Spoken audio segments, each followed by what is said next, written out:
Good evening, friends, and good morning, Professor King, Professor Slimrod. And friends, I am delighted to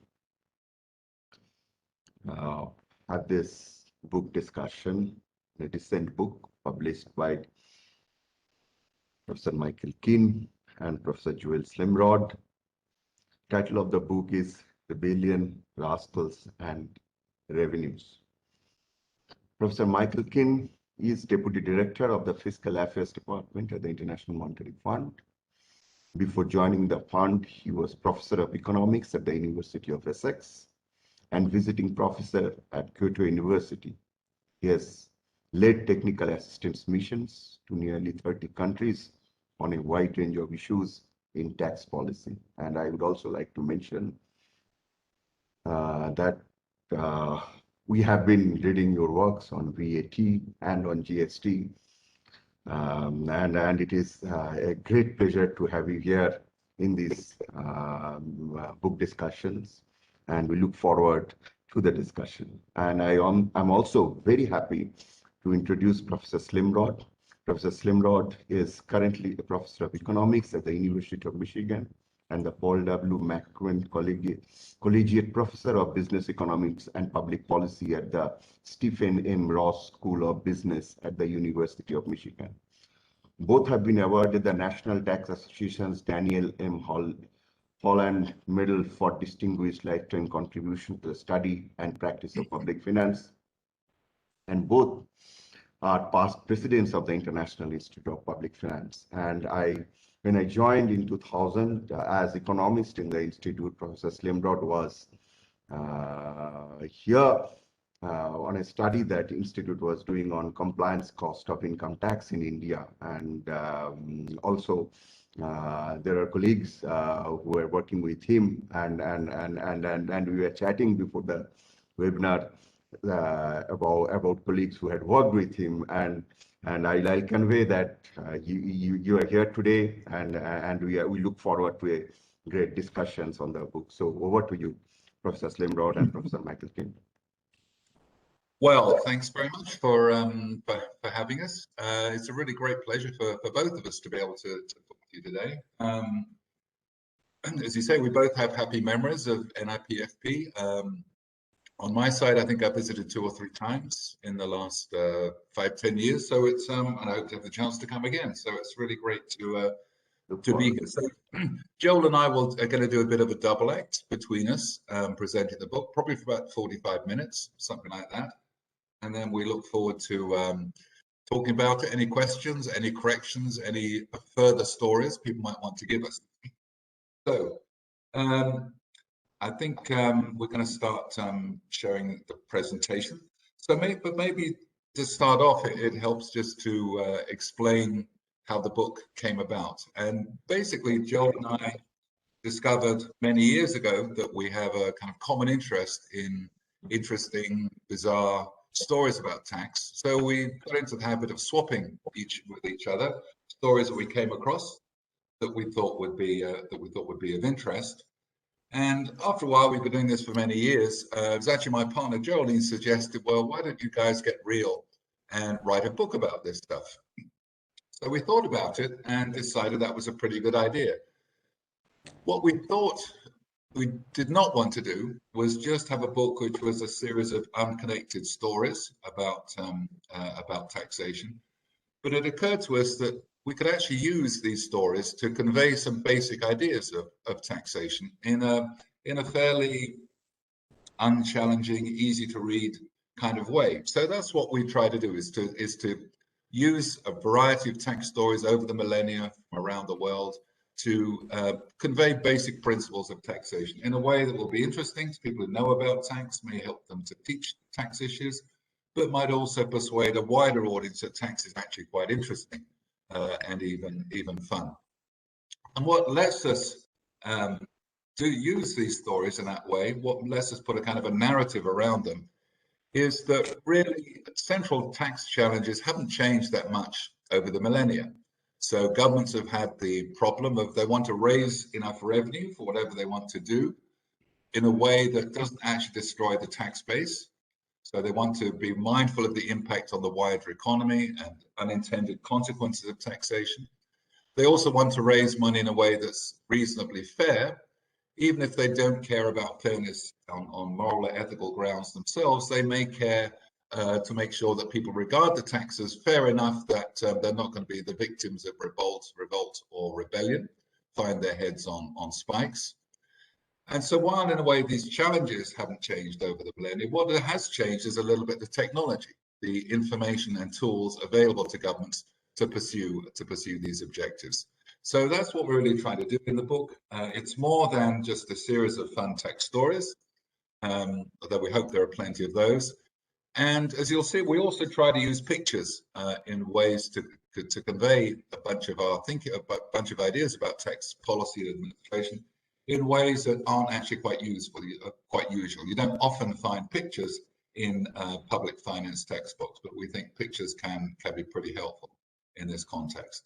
So, in terms of the structure of the book, actually underneath the surface, we don't structure this explicitly this way, but underneath the surface, you'll see it really has kind of the structure of a standard kind of textbook account of tax principles.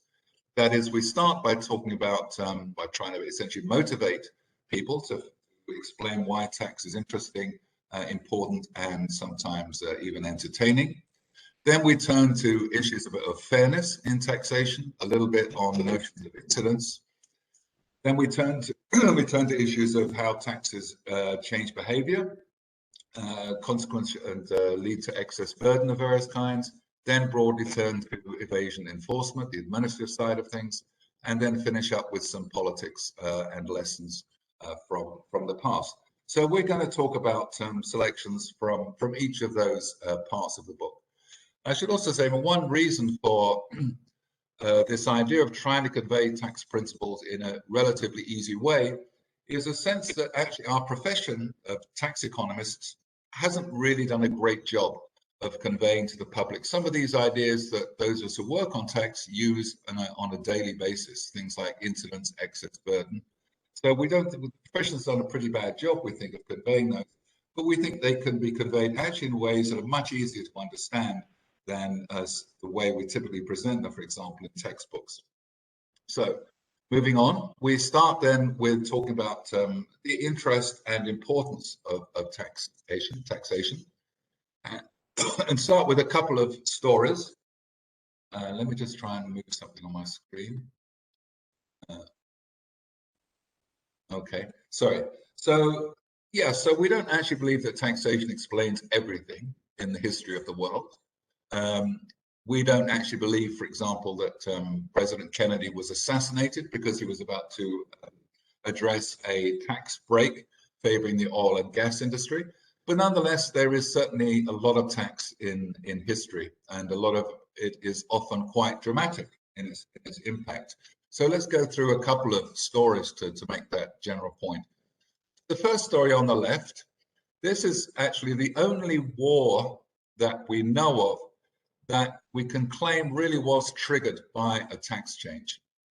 And this is the 10 cents war of 1879 to 1884, which brought Bolivia and Peru up against Chile. And as you can see, this was a real war, real violent war, very bloody, very unpleasant. So how did tax bring that about? Well, the story is that there was a part of Bolivia in that part of the 19th century that was really more or less desert. Nobody really cared all that much who owned it. But then nitrates and guano were discovered in the region. It became very valuable for natural resource deposits. And a lot of Chilean companies came into Bolivia to extract these resources.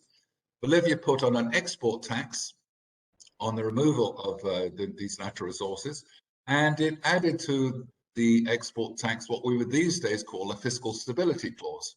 That is, it said it would keep the export tax constant for 10, 15 years. I can never quite remember how long for. So you can see what's going to happen.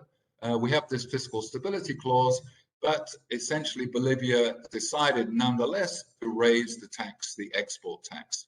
What the consequence of that was that, well, Chile invaded Bolivia. Peru came in on the side of Bolivia. brought in by a secret treaty they had between them. The outcome was a great victory for Chile, which took over this territory. And so one consequence of that is that Bolivia is landlocked. And it's landlocked because it lost this province of Atacama in the 10 cents war that arose from taxation. So you can see how taxation may not actually change the world, but it certainly changes our maps of the world in terms of where countries' borders lie.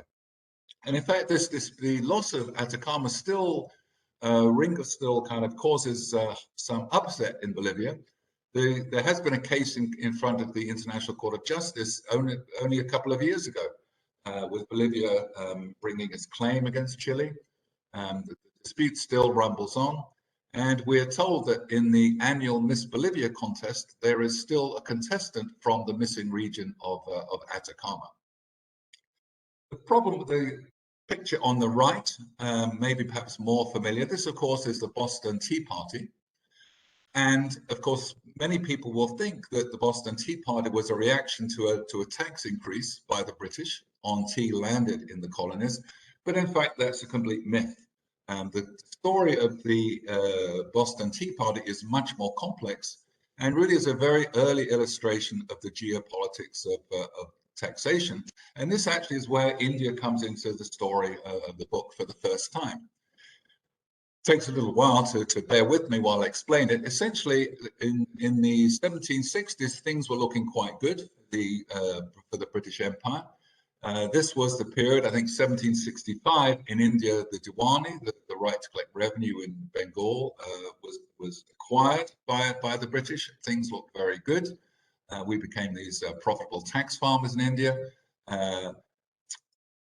Things turned bad, however, in two respects. One is that the colonists in the Americas started to boycott tea, and that began to cause problems for the East India Company, which of course was the great multinational of its time. And there was also the Bengal famine of, I think, 1769, which was a horrendous famine. And really the real horror of the period was the way the British behaved during the Bengal famine, because they obviously saw their revenue decline, caused their financial problems, pretty barbarous ways of collecting revenue. So by the end of around about 1760, Britain, and in particular the East India Company, was in big trouble. Things weren't going well at all in India, and the Americans weren't buying the tea. East India Company was building up huge stocks of unsold tea.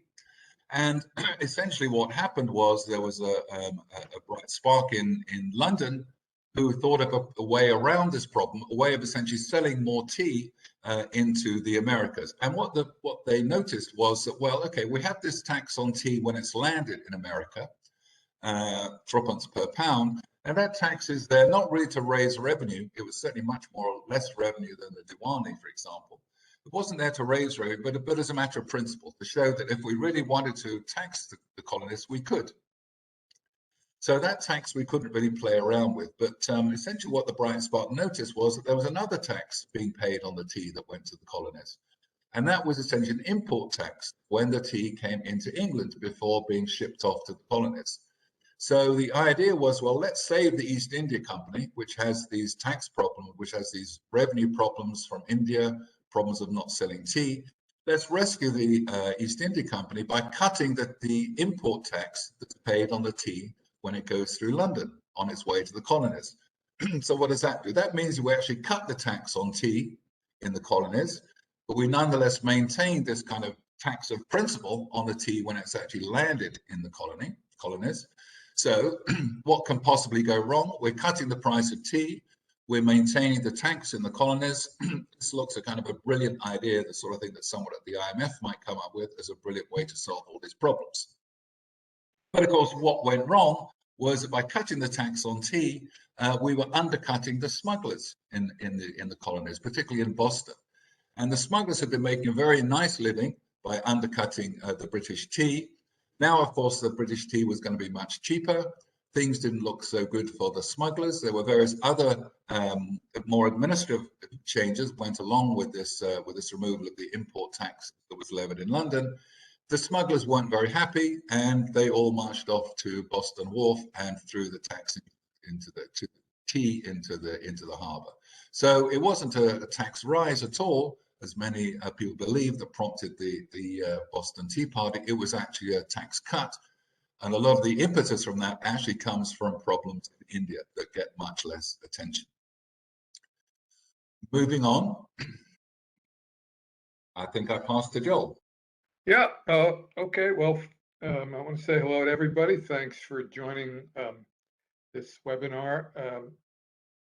I remember fondly my visit to NIPFP, which was now over 20 years ago, but alas, it's the only time I visited India, and the most fascinating visit I've ever had anywhere. I look forward to coming back. Yeah, I'll take over for a bit. In the first part of the book, we talk a little bit about naming conventions, and notice that taxes are often given names to distract attention from the burden they cause.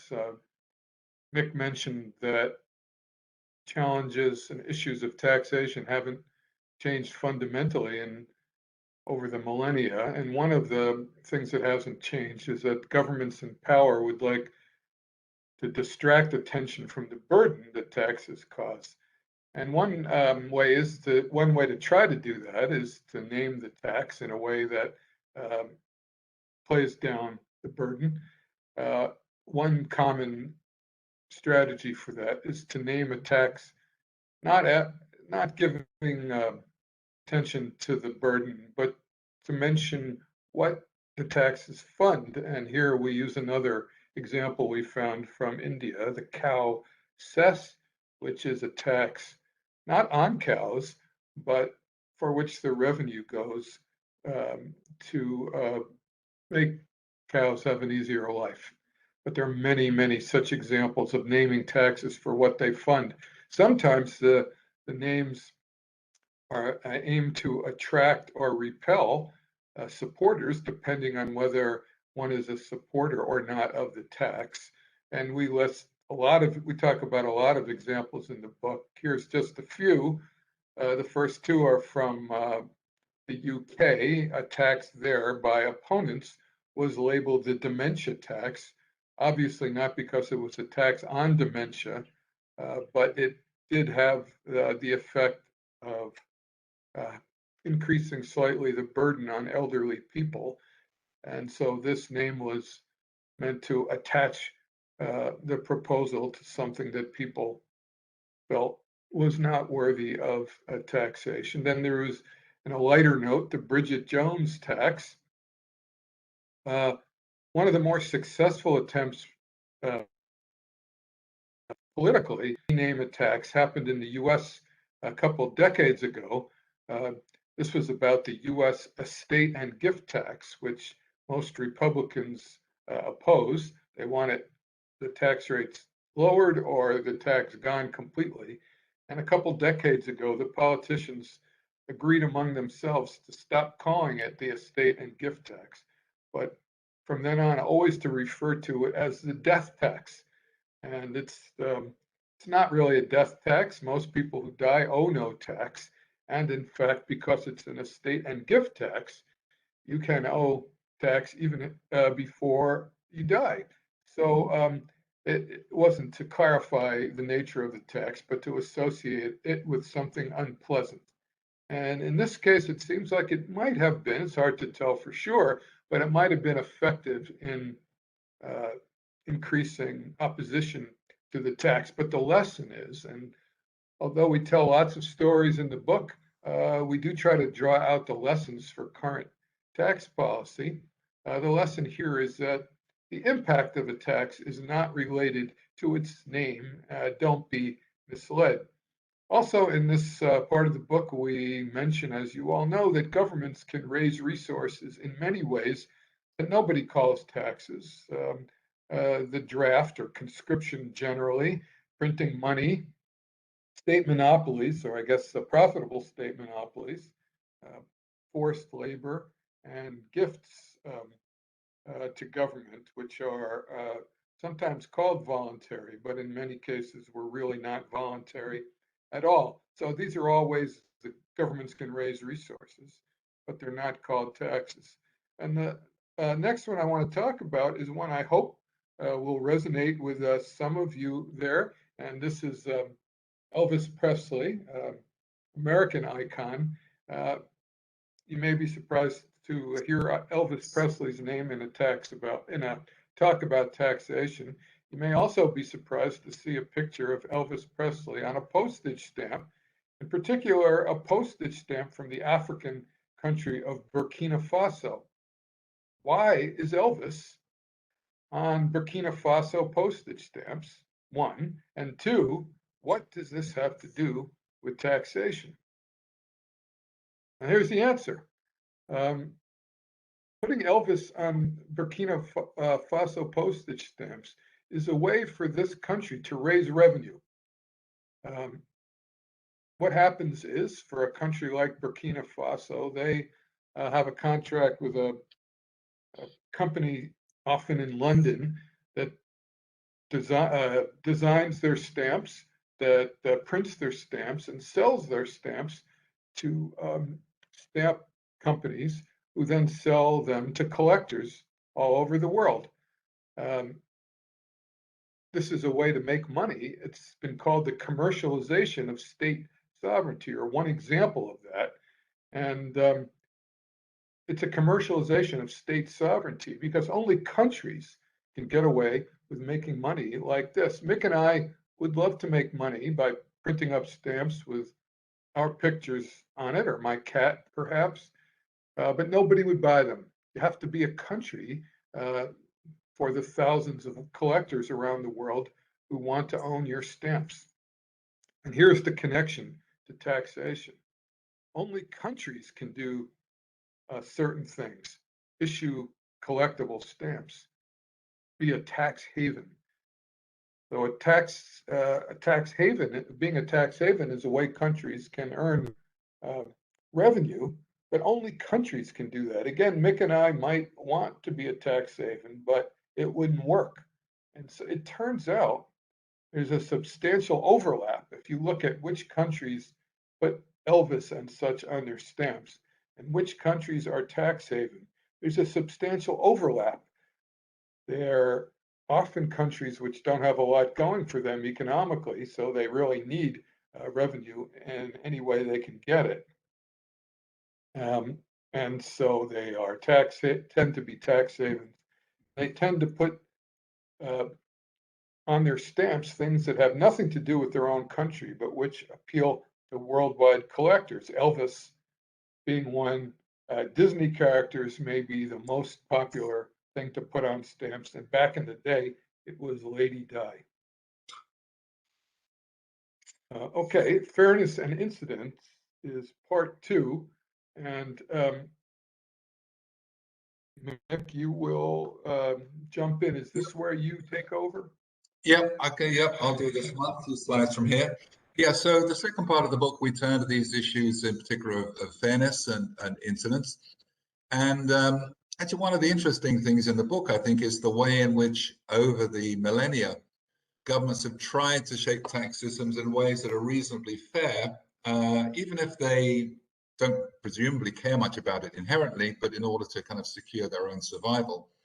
And there are all kinds of ways they've done this. Sometimes they've sort of dictated or specified a tax burden by some kind of geographical area or some grouping of people and left it to that group to decide how to share the burden amongst themselves. There are examples in England and France where tax has been explicitly based on social class. They've used all kinds of proxies. We'll talk later about things like windows before we come on to the income tax. So it's quite again, it's been a common theme of trying to find ways to tax in reasonably fair ways. However, there are cases where things don't work out quite as planned, presumably.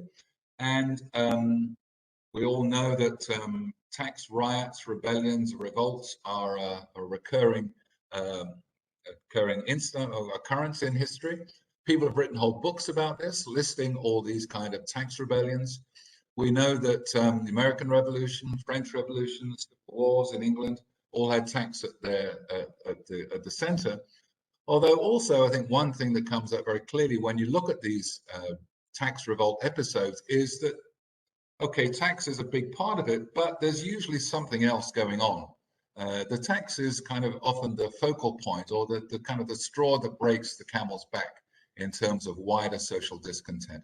And that's still true when we look at recent tax troubles, or again around the world, Colombia, France, Chile, Lebanon. Tax continues to cause upset, but there's usually something else going on as well.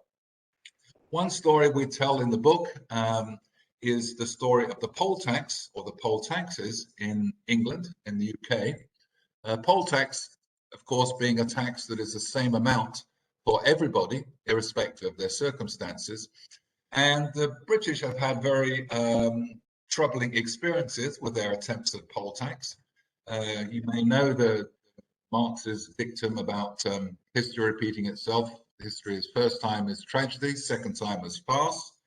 Well, the British, as if to illustrate this, this truth, had two experiences with the poll tax about 600 years apart that were eerily similar in many ways, but with an important difference I'll come back to.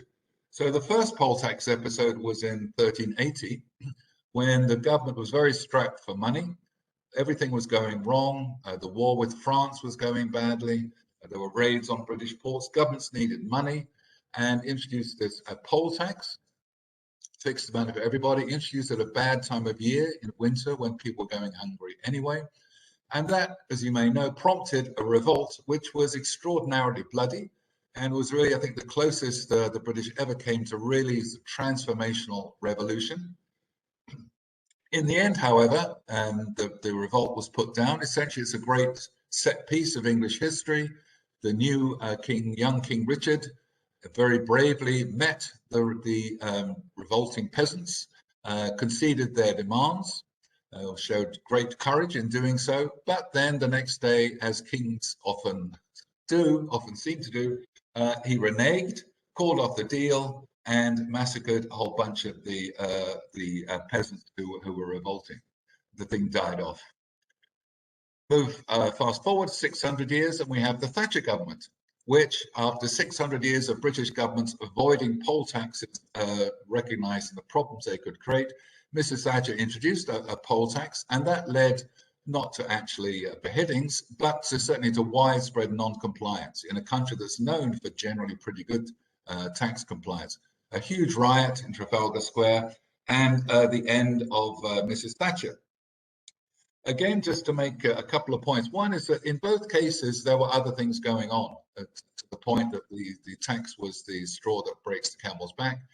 In medieval England, this was shortly, well, there's a few decades after the Black Death, which had really improved the bargaining position of labor, of the peasants, but that had been repressed through a statute of laborers that tried to limit wages to pre-Black Death levels. There were all kinds of other things going on. As I mentioned, the war with France, attacks on British ports, things were going badly. Similarly, in 1989, under Mrs. Thatcher's government, there was all kind of resistance already being stoked up by privatization, by what was seen as attacks on trade unions. So again, the tax came as a last straw. But the second point that's kind of quite curious is that the 1380 poll tax actually wasn't really a poll tax in the sense I described it at the outset. Why not?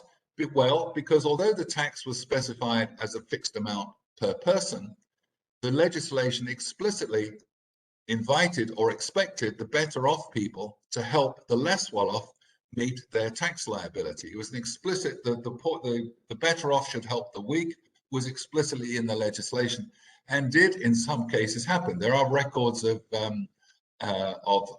essentially lords of the manor paying the whole tax, not just for themselves, but for all their villeins on the manor.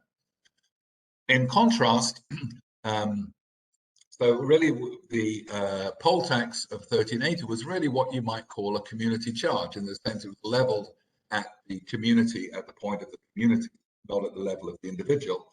On the other hand, Mrs. Thatcher, who liked to call her poll tax a community charge, well, it wasn't really a community charge so much as it really was a poll tax. So the kind of emblematic tax revolts in the UK, 600 years apart, much the same diagnosis, except that the poll tax of 1380 was a community charge. Mrs. Thatcher's community charge was a poll tax. And we have the sad pictures. Here is the leader of the Peasants' Revolt, Wat Tyler, about to lose his head at Smithfield. And here is Mrs. Thatcher, tears in her eyes, having lost her political head and resigning as Prime Minister. At which point, I think it's back to Joel for one of his favorite stories. Yeah, one of my favorite stories. This is a painting of the Queen Emma Bridge in the Caribbean island of Curacao. This is related to tax fairness because it's an example of an attempt to make the burden of a tax progressive, where the attempt was largely thwarted by people's behavioral response. So here's the story. This is a walking bridge, footbridge connecting two parts of Curacao. It was erected in 1888, actually by the American ambassador. And the way the funding of the bridge was going to be a toll for crossing the bridge, and it was made progressive in principle, not by asking people to bring their income tax return, because that would have not been feasible, but by saying that it was free to cross the bridge if for people who are barefoot, but there was a toll for people who had shoes or boots. You can see the idea. Poor people tended to be shoeless or bootless, and well-off people had fancy boots. The problem was that many of the poor people, or at least the story goes, the poor people in Curacao were prideful, and they would borrow shoes to cross the bridge. They had to pay a toll, but they wouldn't have to show everyone or admit they were poor.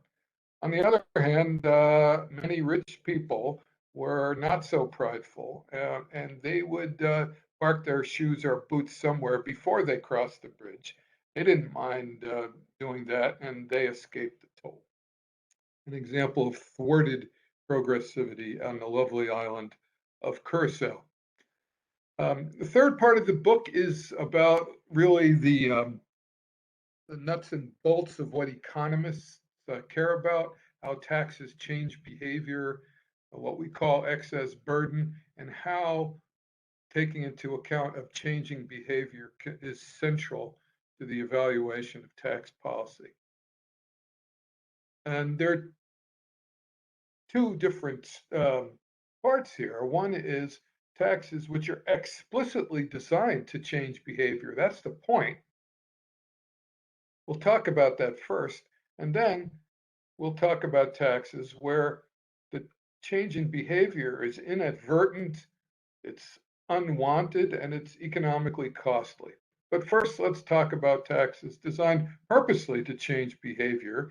And our first story goes back to Russia in 1698, when Peter the Great, the emperor, wanted to westernize Russia. He did many things in that respect. But one thing he noticed was that his nobility had these long beards, and that was not the style in the Western countries in England and France. And he wanted Russia not only to be more like England and France, but to look more like England and France. And one of the things he did was to put a tax on beards. In particular, if you were in public with a beard, you have to have paid an annual tax. And when you paid the tax, you got a token, which on one side said the beard is a superfluous burden. And then the other side, well, here's what it looked like in Russian. It said, I've paid my beard tax. This beard tax was not designed to collect a lot of revenue. It was designed to change people's behavior, to get the nobility to shave their beard. Not all of them did that, but that's actually a good characteristic of a tax like this, because it means that those nobles who really, really put a high value on their beard kept it. But those who like to have a beard, they preferred it, but not so much.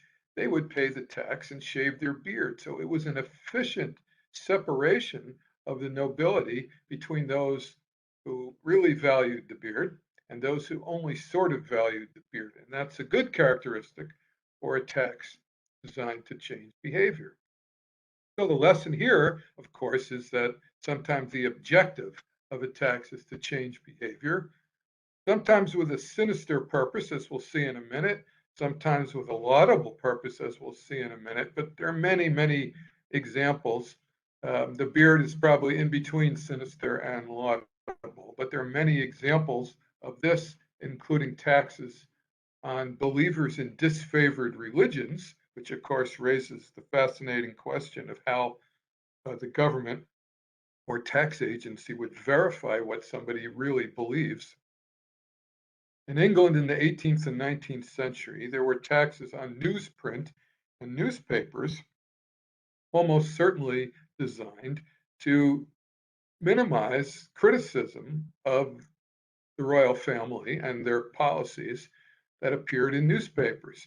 And this is another nice example of names because opponents of these taxes labeled them taxes on knowledge. Taxing smoking is a contemporary example, maybe in between trying to change behavior and raising revenue. I think for the most part, taxes on smoking are designed to reduce smoking, particularly of young people. But many jurisdictions now have come to rely so heavily on the revenues from taxing smoking that we see evidence that once these taxes are in place, these governments are less likely to pursue non-tax anti-smoking initiatives because it would cut into their revenues.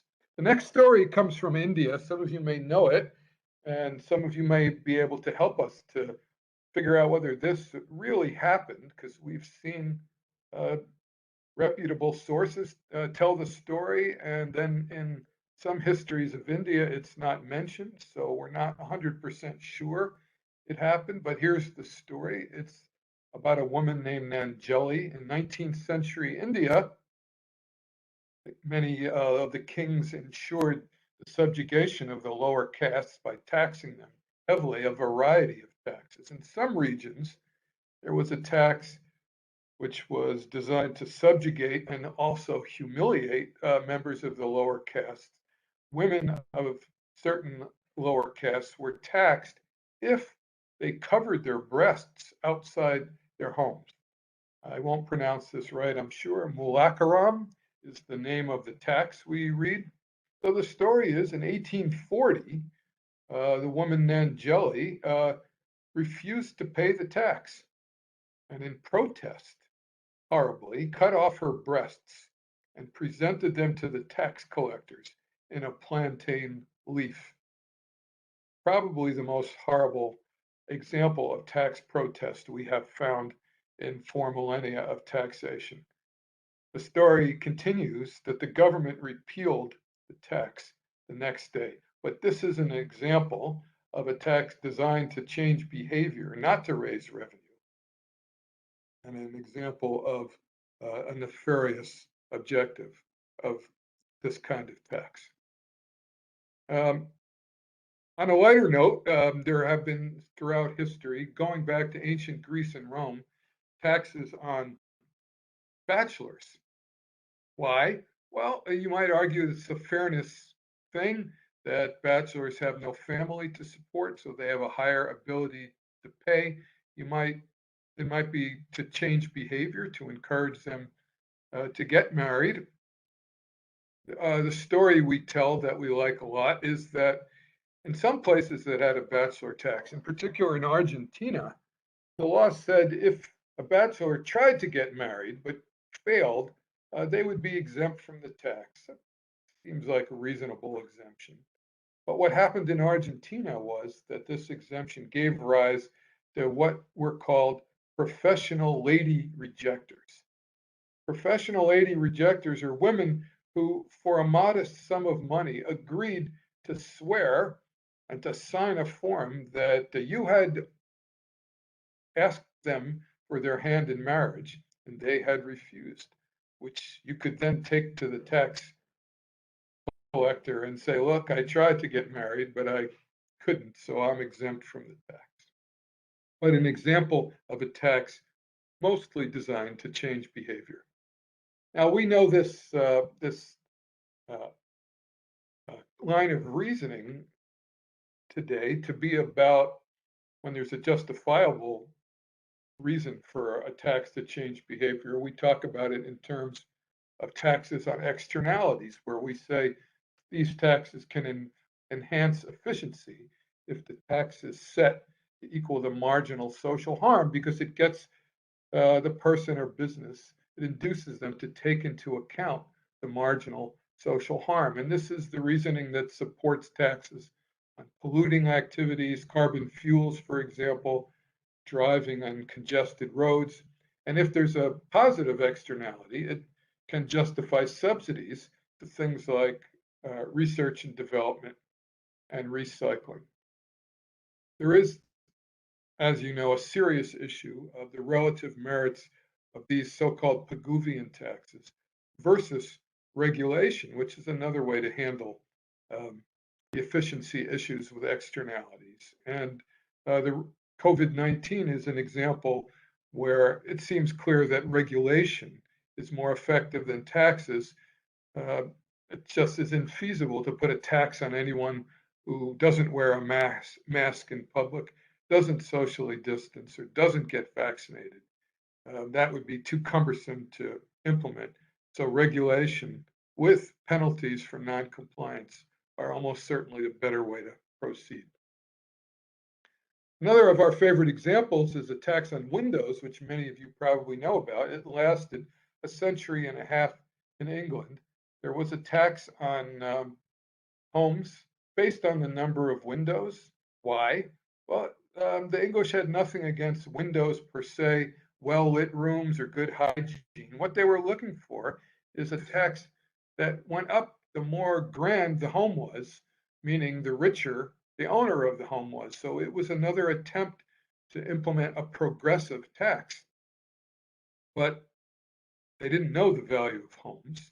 They started their first attempt to have a tax correlated with the value of a home was a tax on fireplaces. The grander the home, the more fireplaces the house has. Not a stupid idea.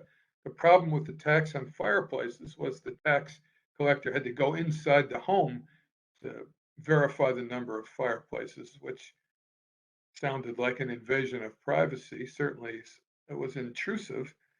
So then windows, you don't have to go inside to count the number of windows. So there was a tax on windows. The more windows, the higher the tax.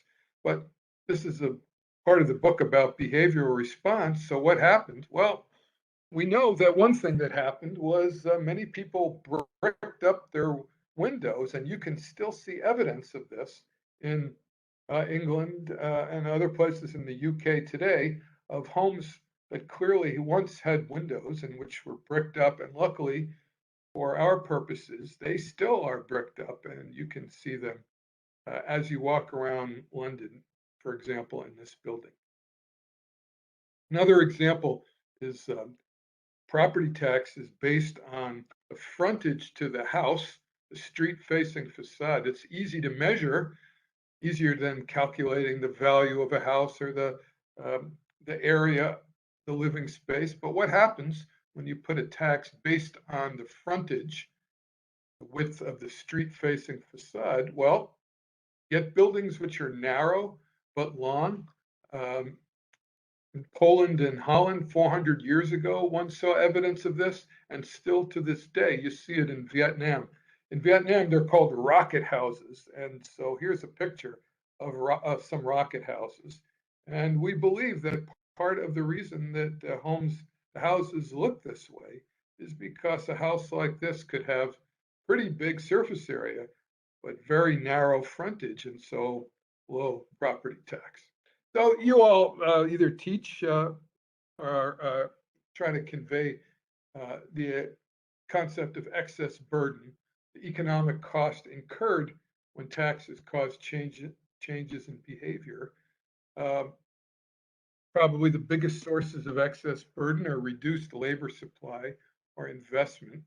you may agree with Mick and me that this is a difficult concept to convey to students or to policymakers. It's a difficult concept to measure because you need to know what labor supply investment would be if it weren't for taxes. And we have clever econometric methods to estimate that, but it's hardly ever convincing. But we do have a good sense of what houses should look like, and thus how taxes distort them. We know that houses shouldn't have windows cut out and then bricked up. We know that probably houses shouldn't be so long and narrow, and the changes in behavior happen because of taxation. So this is our attempt to provide images to convey this difficult concept of excess burden. So compare these approaches to talking about excess burden. This is the diagram we teach it with to our students, with the Harburger triangle being D plus E. That's a measure of excess burden, but I think we can all agree it's not the most vivid image one can come up with. Here's a better one. This is a picture of excess burden, which I will explain in a second. And I hope you will agree that for all but PhD students, that excess burden diagram, the Harburger triangle, is probably not a vivid way to convey the concept. But what about the dog without a tail? Well, the story goes that the British Crown had a tax on dogs starting in the 17th century because dogs were encroaching on the royal hunting. And when they had a tax on dogs, they had an exemption for dogs that were useless for hunting, measured by dogs without tails, who were thought to be so handicapped in balance and mobility, they were useless for hunting. So what happened? What was the behavioral response? Peasants cut the tails of some of their dogs to save on tax. And the story is people got so used to seeing certain kinds of dogs without tails that to this day, certain dogs in dog shows all over the world, like Doberman Pinschers, are bobtailed. Now, this is a great story of excess burden, we think. The problem is, apparently it's not true. Like many things, you can read it all over the internet, but the timing is wrong. So if you're going to tell this story in class, it behooves you to say that it's a great illustration, but it's probably not true. Okay, part 4 is about evasion and enforcement, and we know that tax evasion has been around as long as taxes. We know this from a cuneiform tablet from 4,000 years ago in Sumer about a man imprisoned for receiving smuggled goods. We know this because there's a papyrus from almost 3,000 years ago, which records that an old man transferred his property to his sons at a nominal price to lower inheritance tax, which sounds like a very modern tax evasion ploy. We also have evidence from an ancient Egyptian frieze, it's this, which depicts a convicted tax evader. That's the unfortunate gentleman in the middle whose arms are tied to a post, and he is about to be whipped. And we put the arrows there, not because they're in the original frieze, because those are the whips. If we didn't point it out, you might think that those are flautists, but they are not. They are the men about to whip the convicted tax evader. And the problem with getting arresting images of tax evasion is that for reasons you could probably understand, they're generally not visible or visibly arresting. After all, if you're evading taxes, you're trying to hide it. So there are not a whole lot of great pictures of tax evasion. Non-filing doesn't suggest a lot of images. More vivid are the tax enforcement episodes, such as the Egyptian frieze. We know that, and Mick, by the way, jump in when it's your turn. I don't remember when it is, but just speak up. I'll leave the next two to you, and then I'll come in. Next two to me, okay. Yeah. So taxes are enforced with carrots and sticks. In the book, we have some illustrations that the stick part is sometimes taken a bit too far. Vlad the Impaler from what is now Romania is known for assaulting a town that was resisting his taxes, setting it on fire and impaling many of its inhabitants. Thus, he became known as Vlad the Impaler. Another great story from India we read is that in Mughal India, centuries ago, the governor of Bengal forced tax scofflaws, quote, to wear long leather drawers filled with live cats, unquote. Not as horrible as Vlad the Impaler, and certainly funnier. And about carrots, for the last decade or so, Pakistan, as many of you may know, has provided special benefits for the top remitting 100 taxpayers in 4 different categories, with the idea that this might encourage people to pay taxes. One of the benefits is fast-track immigration. And one of our PhD students, one of my PhD students who is Pakistani, on a visit back home, took this picture of line 10 in the Lahore airport, which is for holders of this taxpayer's privilege and honors card. And you can see, I hope, that there's nobody on this line. Not surprising, not that many people have this card. And depending how long the other line are, that might have been a benefit worth having. Okay, Mick. Yeah, thanks, Joel. So as Joel says, evasion doesn't really lend itself to pictures. As we were saying, we like pictures to try and make a point. Avoidance, on the other hand, being legal, is something that is easier to illustrate, and in fact, people often take pride in the kind of inventiveness of their avoidance.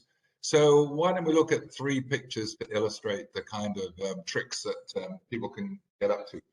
So the first one is about ships, and ships actually have a recurring throughout the history of taxation in many different ways. Still an important sector, of course, and one posing particular issues.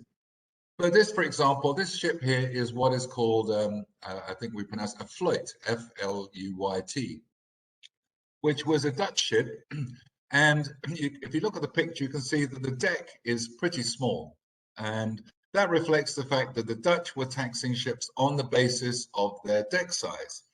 So what happens in the Dutch story is, if you imagine looking at that ship kind of head on, it's very narrow at the deck, then gets very broad, and then gets comes to the is designed to maximize essentially cargo space, subject to having a small deck.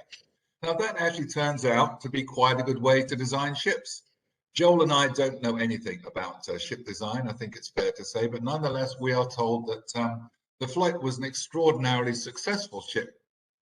And it's perhaps a rare example of an avoidance device, tax-induced avoidance device, that may actually have been an improvement on what would otherwise have been the ship design. It's not clear that's necessarily true, but nonetheless, it's an interesting story. And it's in sharp contrast to what happened in, I'm just going to quickly say a little bit about the British. We had a different structured ship tax in the 19th century, which led to ships being designed in a way that they were very thin and narrow, very kind of deep, but very narrow, which turns out to be a very bad way to design ships and made them very unstable. So the irony is that while the British Navy was ruling the waves in the 19th century, our merchant shipping, our commercial fleet, was a sort of the laughingstock of the world, because they were essentially ending up too often under the waves that the British were ruling.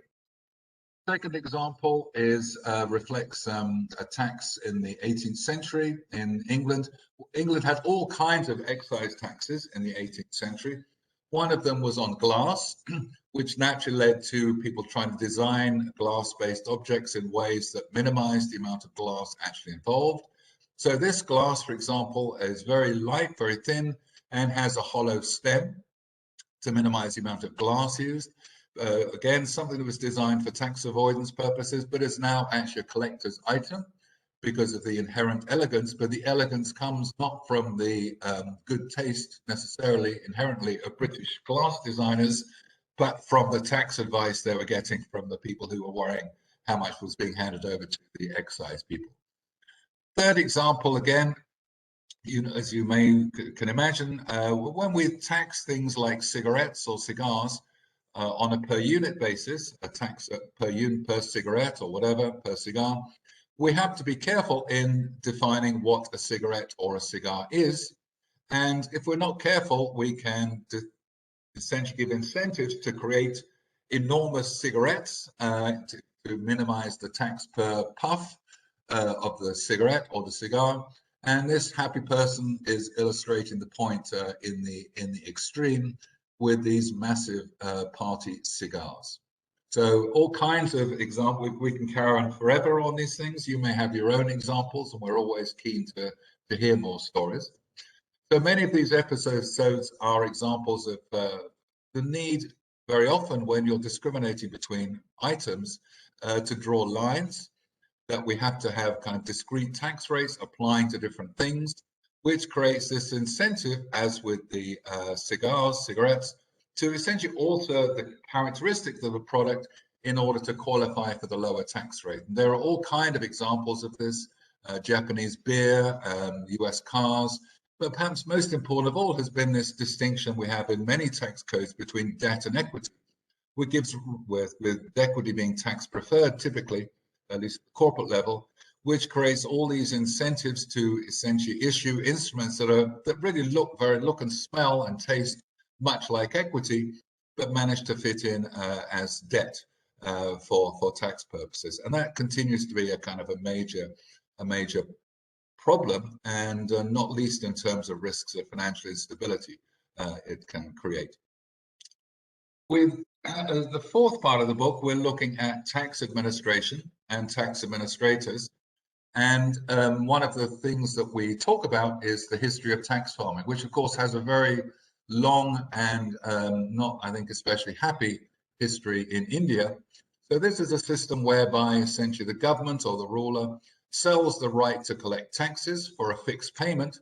And that seems to us an important thing to consider, because actually if you look at the history of taxation over the millennia, this may well have been the dominant way of collecting taxes over the centuries.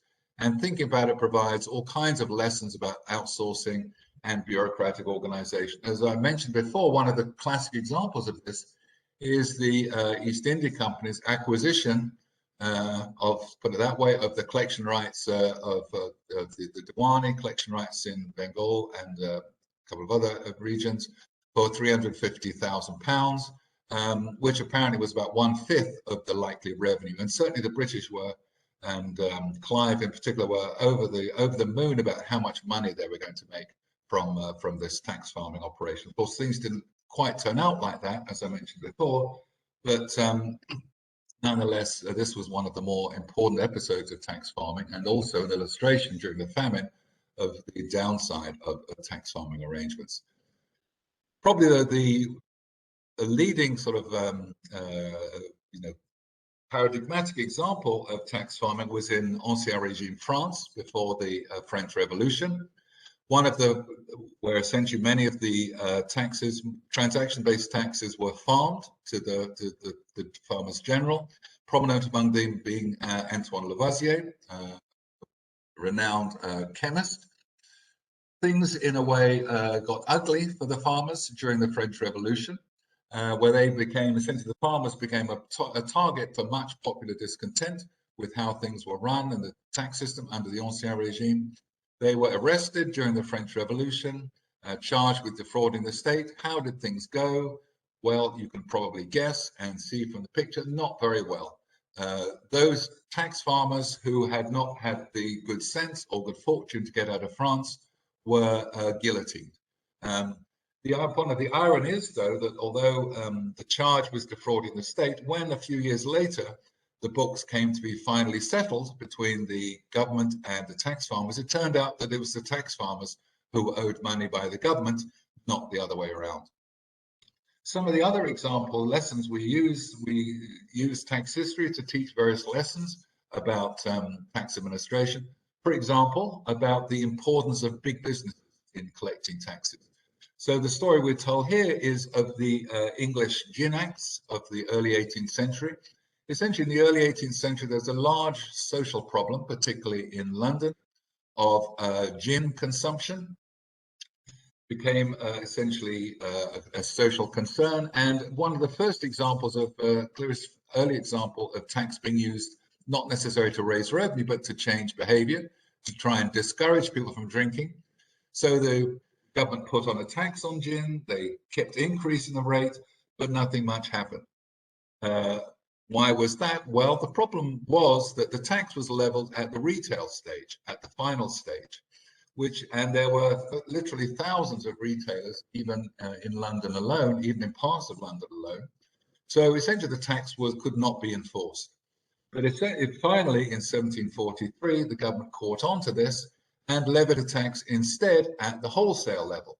And there were only about a dozen or so wholesalers in London. So this became a much more effective tax.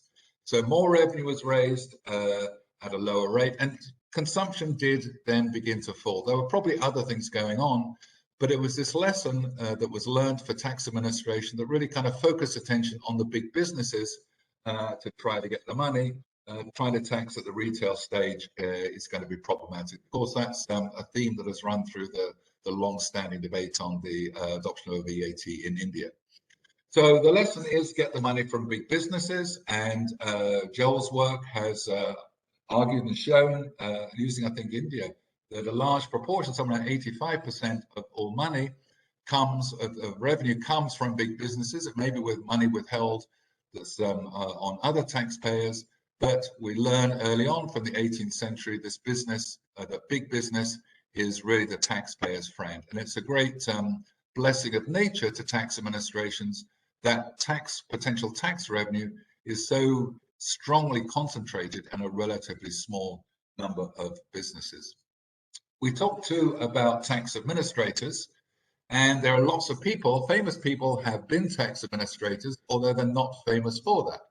So we talk about several of them in the book, Tom Paine, the American radical, Geoffrey Chaucer in London, Cervantes, Adam Smith, ironically, was a customs official.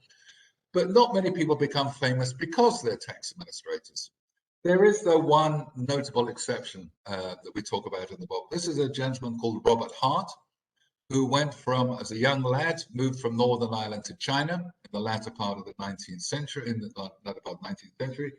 and rose to become head of the Chinese Imperial Customs Service, and became really a major figure, not only in making the Customs Administration a remarkably and famously uncorrupt organization, but in contributing more generally to efforts to modernize China at the time. And he was awarded all kinds of exotic decorations.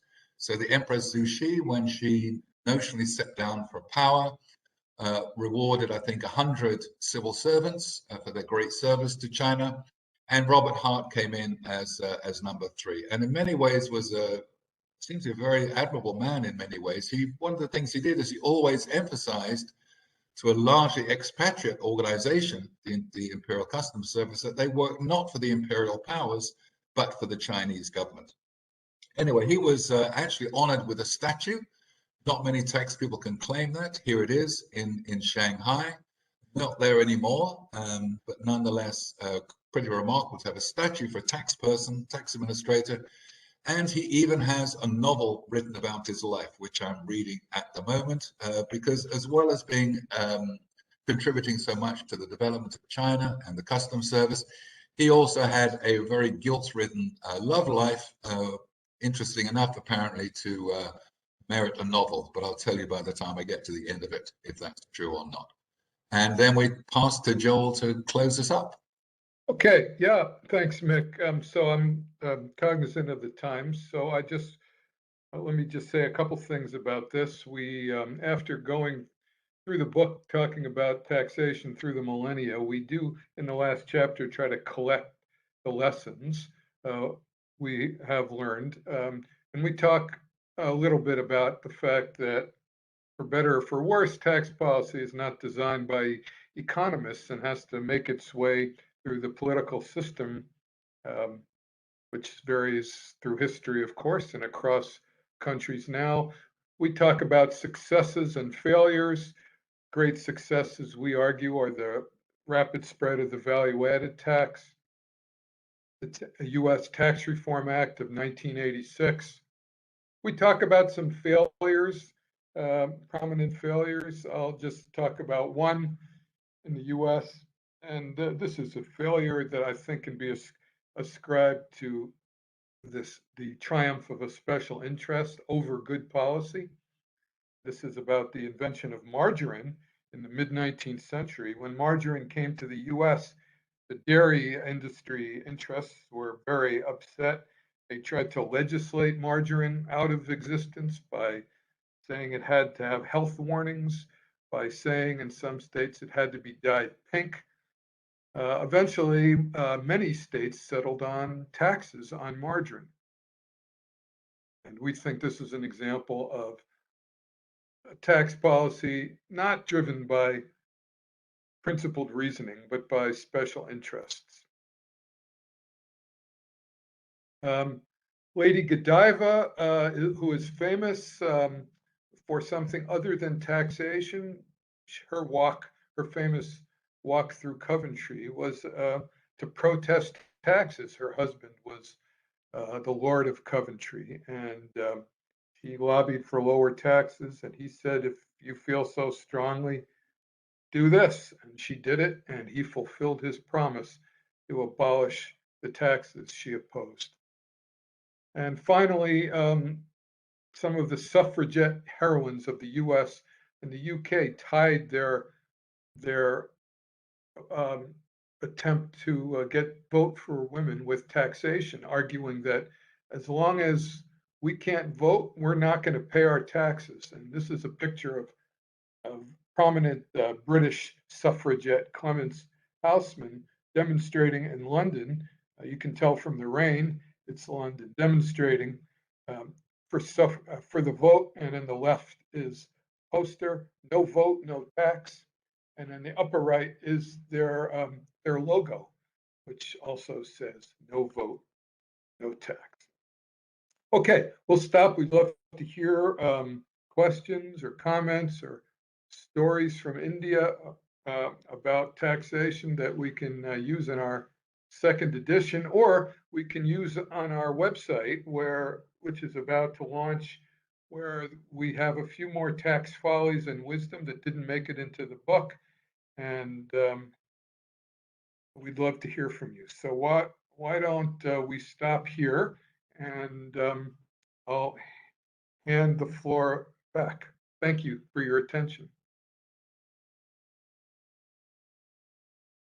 Thank you, Professor Keen. Thank you, Professor Slimrod. The floor is open now, and you can ask questions. I'm Rekha here. Thank you so much for your fascinating talk, Professor Slimrod and Professor Keen. And you mentioned about in the historic tax in Kerala, long back, and that captured very well the intersectionality, how it gets into the taxation policies long back. But I don't know whether such examples of intersectionality of race and gender or caste and gender, any other examples in any other part of the world. So that is intriguing. And second point, what I was thinking is about the tax evasion, or my colleagues, Dr. Sen Gupta and Dr. Suranjali Tanton, they work on the international taxation, and it is quite exposed to the book that recently that important decisions on Pillar 1 and Pillar 2 happened. So this kind of race to bottom, and what kind of experiences from this hysteresis, what is that evidence you want to give to us about the recent decisions on that international taxation, about that Pillar 2? And third point is Kerala is still inventing many kind of new taxes. Like recently, he's an economist, our finance minister in Kerala. He invented a fat tax. So it's like a kind of fat tax. I think around 14%. He was putting on unhealthy products that's the way he mentioned. It's kind of a fat tax. These are the quick points, that came to my mind. And, I thought that Suranjali may be talking more about the taxation, which he's working on, and Professor Sengupta. Thanks, Pinaki. Mick, do you want to start with the international stuff? Okay. Yeah, I couldn't hear everything terrifically well, but yeah, I think on the international, we didn't cover a lot in the presentation, but we didn't talk. We do have a chapter about international tax issues, where I think part of what we're doing is actually stressing that there's nothing particularly new about these issues. We tell the story of the Vestey brothers in England, who were essentially 100 years ago, more than 100 years ago, had a large multinational that was a meat packing or meat business, extending all the way from having ranches in Argentina and Australia, owning refrigerated chips, selling into the UK and Europe. An interesting thing about them was they were using all the current tricks that we still talk about. They were playing around with transfer pricing. They were inverting. They were doing things that were possibly a dubious legality. They were using, on the personal side, they were using trusts, debt arrangements. So I think one important point about the international is that there's nothing very new in what's going on. We do talk in the book about the case for minimum taxes. And I guess more generally, one of the themes of the book, and Joel mentioned that the last chapter has some lessons for the future. I think we do take the view that one of the lessons is that tax sovereignty is becoming a thing of the past. So we don't, in the book, we're kind of fairly careful not to push our own pet schemes in a way. It's not a book where we try to solve all the tax problems of the world, but I think it's fair to say that we do talk about the need for the case for greater coordination between countries. And I guess also point to the difference between many of those coordination points you could also make in relation to carbon pricing. And we talk there about one of the differences between the international tax and carbon pricing in terms of coordination is that for international tax, you really want to have the small countries come along. Small countries can be very important in the international tax world, as we know. Whereas in the carbon pricing area, really small countries don't matter very much. It doesn't really matter that much what the emissions of Barbados or the Bahamas are. They may matter a lot for international tax. So we did talk about these issues, but both the technical side and the kind of political side. But as I say, we're kind of careful not to actually push our own preferred tax schemes in the book. We wanted to make it not a kind of advocacy book in that more narrow sense. But do you want to have a go at the others, Joel? I think. Yeah, we thanks for those questions. We do talk about fat taxes and taxes on healthy foods as an example of a modern version of a supposedly Pavlovian tax on a negative externality. In fact, this is often about internalities. It's not that if I eat an unhealthy lunch, it makes you worse off, but it makes me worse off in ways I don't think about in the future, perhaps. So we talk about that. Let me say more about the use of taxation to discriminate. Our example of caste is the Nangeli example I talked about. In the book, we talk quite a bit more about race, and there we talk about yet another example of poll taxes. The American poll tax is an example of a tax used for nefarious purpose.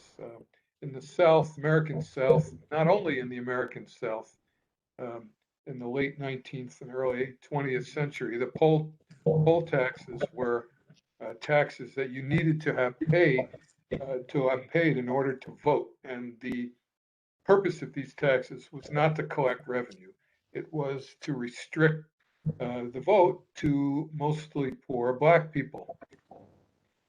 These taxes were ruled unconstitutional by the Supreme Court much later. But we know that they were not there to raise revenue, because one can look at the record of the time, and there was no attempt made to collect the taxes, because the point was that Black people couldn't afford it or didn't even know about it, and they were not then allowed to vote. And we see vestiges of this today in the U.S., where a very, very contentious issue is, as you all know, about the rules for voting rights in the U.S. I'm D.B. Gupta. May I ask a question? Yes, please. Okay. Actually, two. One is relating to, because I use a bit of this history in my classes also. So I was wondering, about Margaret Thatcher's introduction of the community tax or poll tax. What was the reason for introduction of that tax? That's one. The other one is a suggestion, because since you were dealing with the tax and rebellion, of course, you are obviously aware of this famous salt tax, and our Gandhiji's, the movement against that tax that led to the Indian freedom. Perhaps I do not know whether you have mentioned in the book, but that is one very important event relating to taxation from India. Go Have a ahead. go at those. So yeah, Yeah. so thanks for both those points. Yes, we do we do include the Gandhi story in the book, fairly prominent way. So we're happy to do that. On the reason for the poll tax, if we're talking about well, there were two episodes. So I think in the medieval, the 1381, essentially in that period in the late 1370s, the government really needed money. They'd even kind of pawned the crown jewels. They had tried a much lower poll tax a few years earlier, and that seemed to go reasonably well. So I think they just thought, well, let's try and up the rate. It worked reasonably well this time. It should work. It should work again at a higher rate, but it just didn't. Just kind of was a straw that broke the camel's back. Mrs. Thatcher's time, it wasn't I think we say in the book, it wasn't the dumbest tax ever in some ways. It was very much tied up with reforming the finances of local governments. And really, I think what the logic was to say, well, let's just face people with a clear price that they pay for their local services. So the poll tax, I should have said, did vary across localities. It wasn't uniform across the nation. It varied across localities. And it was supposed to be very closely tied, essentially to build in strong links between local governments and their population by making the kind of financing of local governments much clearer. Much more tied to something people perceived. And I remember at the time, the logic was, well, look, we all pay the same. If we buy a pint of beer in the UK, we all pay the same tax, and we seem to live with that. Well, if we buy a pound of local government services, why shouldn't the same principle apply? We just pay the same, we're getting the same services, so why shouldn't we all pay the same amount? So I remember, I don't know if anyone here will remember a government minister called Michael Portillo, who was probably one of the most able members of government at that time. I remember seeing him make this argument very eloquently, very persuasively, but he lost his seat at the election. And that was the end of his political career. So I think there was I think in the book we say it wasn't the stupidest tax measure intellectually that a British government has ever introduced, but it may have been one of the most politically badly judged because there was all this other stuff going on at the same time in terms of, as I was saying, other tax changes that were tilting the burden towards the less well-off, rolling back the state, taking on trade unions. It wasn't the best moment for what intellectually might have been a tax that one could actually sell intellectually. Thank you. Can I ask a question? I'm Mukesh Anand. Yes, Mukesh. Professor Slemrod and Professor Keen, you have a chapter or block, say, on fairness, and another one which relates to tax evasion and avoidance. Would you think that, or do you find that there is commonality in the examples that would be covered in both of them? Like from my point of view, if I find something to be unfair, I might be avoiding it, but it might seem to be fair from the point of view of the government. So, do you have common examples which cover both these blocks in your book?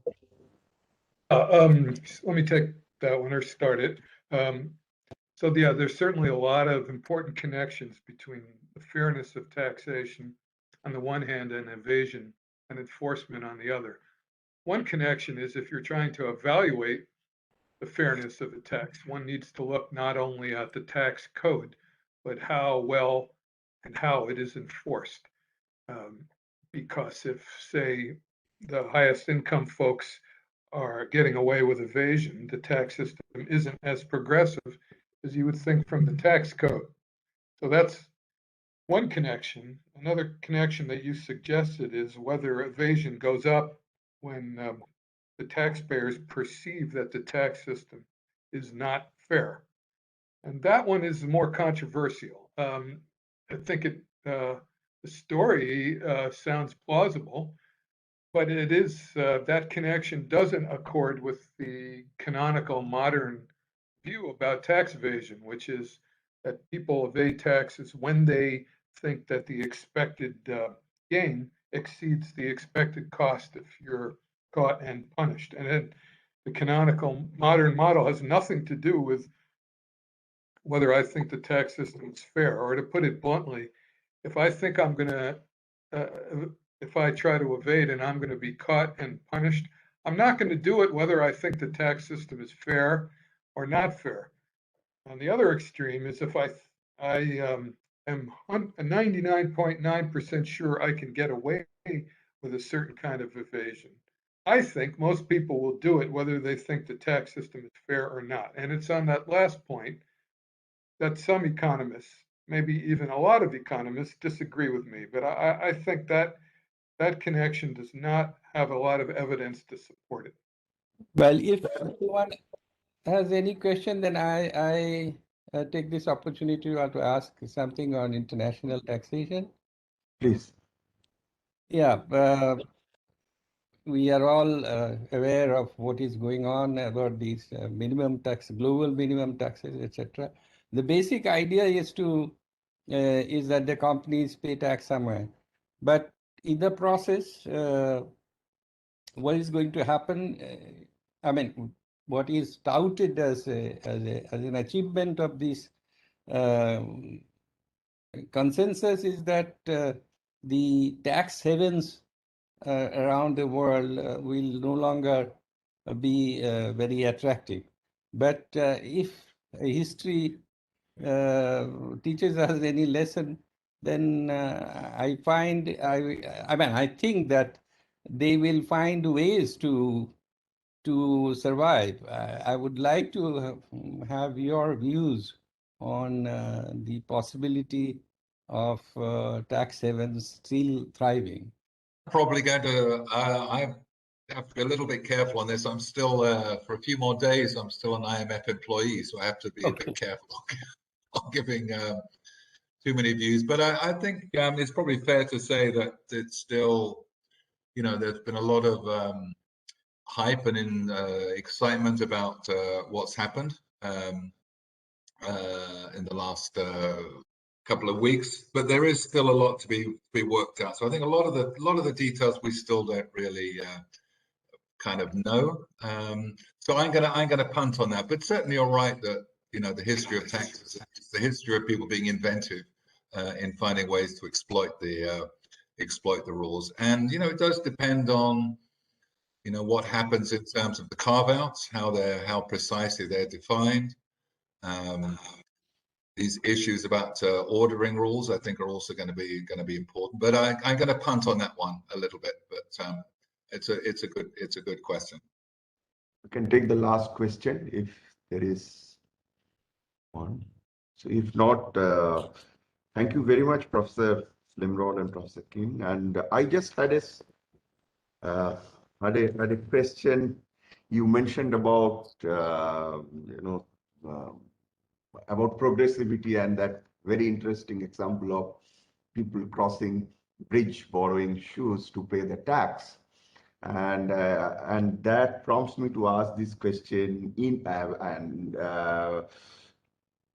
ask this question about, how do you see the evolution of progressivity and fairness in taxation if you look at from the perspective of tax policies that has evolved over time from a very regressive ideas at times to a lot more balanced approach towards having a progressive taxation, having a discussion around it, and then also taking it to the kind of discussions that we always have about VAT, where we say it is by nature not progressive, but we should do a lot of redistributive expenditure because VAT gives us good amount of taxes. So in that overall policy discussion on taxation, taking both direct and indirect taxes, where indirect tax seems to that the consensus is that it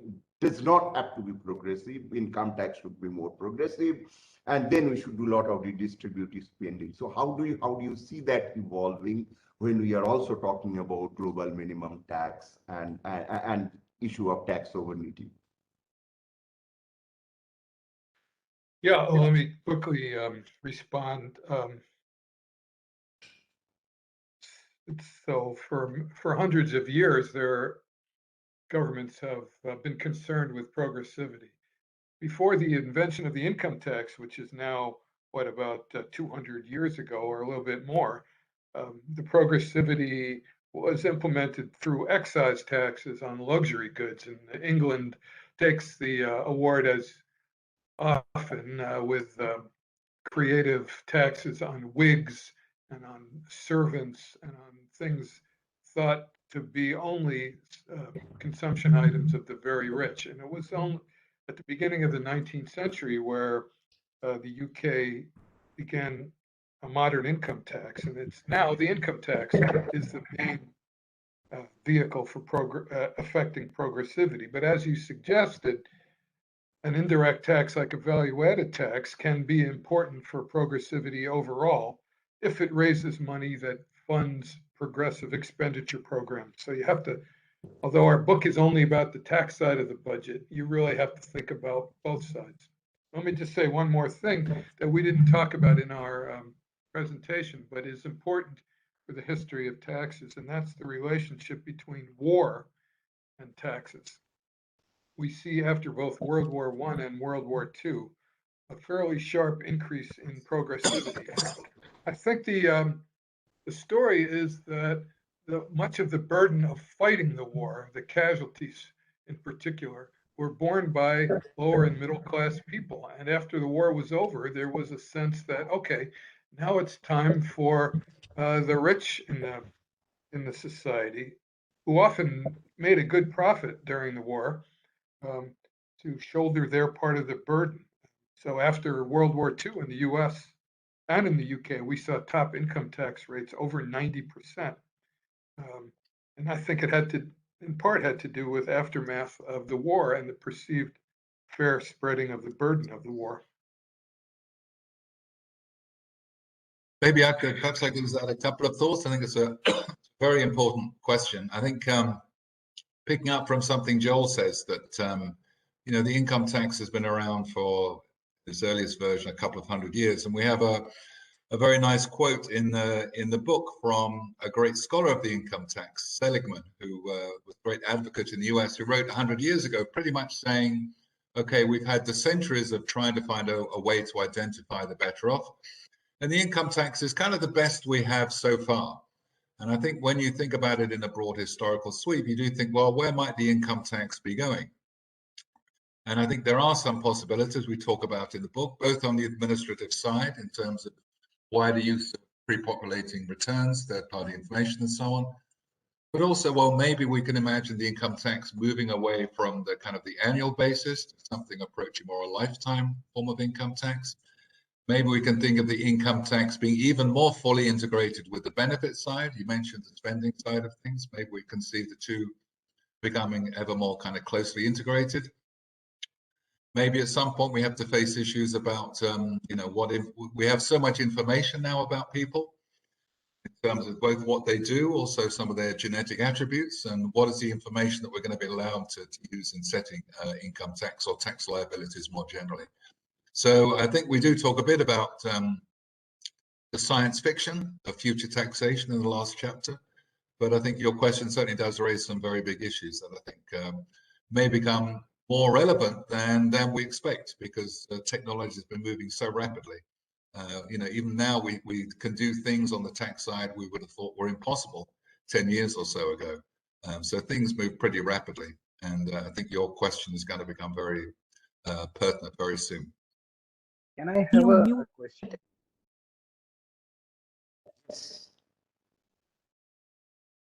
Yes. Was there a question? Am I audible? Yes, you are. Yeah. Okay. So when it comes to the imposition of a carbon tax, like I wish to understand it from the practical aspect, in what, like how it can be effectively implemented or effectively put in place. Can it be, say, for example, a country X wishes to impose a carbon tax? So who has to be the ultimate taxpayer? If it has to be the individual, if it has to be the um, group of individuals, so the carbon tax should effectively be collected or imposed from the local government level, or if it has to be the government, then like what should be the effective mechanism? That's what I wish to understand. Yeah, because Mick only has a few more days when he can't talk about policy. Let me just say that I think in principle for a carbon tax, the tax should be imposed at the highest level possible. The principle being that the externalities are not local. And so the higher the government level, the more natural is the connection between the externalities related to climate change and the fundraising. So don't you think, sir, that it can be in the form of small taxes, say, for example, parking tax, or tax on cutting trees, or like it can be planned at a micro level so as to have an effective in place. Well, there's no question that taxes of all kinds can have the nature of a Pigouvian tax on that externality. My response is more in a political sense, that I think it's natural that it would be the higher level governments that would be the ones to levy it. But that's not to say that taxes at all levels couldn't have that Pigouvian aspect. Thank you, Professor King. Thank you, Professor Slimrod, for this very interesting discussion about the book. It's a fascinating account of taxation, its evolution, issues of fairness, progressivity, with such very interesting examples from history and connecting it to the modern day tax system. Thank you very much, and I look forward to having many more interactions with both of you, and I hope post-COVID you'll be able to visit us, and we'll see how quickly we can do that. Thank you very much. Thank you. Thank you all. Thank you. And by the way, we're always looking for good stories. So if anybody here has a story that we've missed or they think we'd be interested in, please let us know. Sure. Thank you all very much. Thank you. Thank you. Bye-bye. Bye.